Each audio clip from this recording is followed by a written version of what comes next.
Do you like rum and raisins and brown sugar and cake? Well, if you do, then I have the perfect recipe for you. If you follow my channel, you know I've been cooking my way through our family's old collection of recipes, and for weeks I've been planning on making this rum cake. And today was Mother's Day, and I was cooking dinner for my mom and my sister-in-laws, and so this seemed like the best time to make this cake to me. Now, I'm not going to lie, I don't think I've ever had a rum cake that I didn't like, but most recipes for rum cake, at least in cookbooks that I see these days, are pretty bland in my opinion. They're a sponge cake with rum either cooked into it or poured over it in a glaze.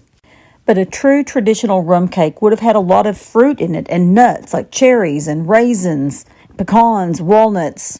The fruit would have been soaked in the rum and the whole cake soaked in the rum and aged in the rum in order to give it that flavor. In fact, there's not a whole lot of a difference between a fruit cake and a rum cake.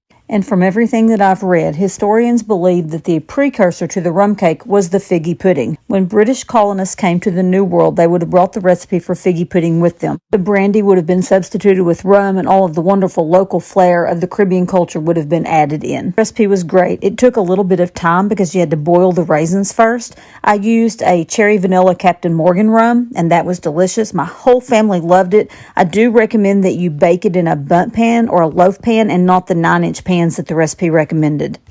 I say bring it past to present.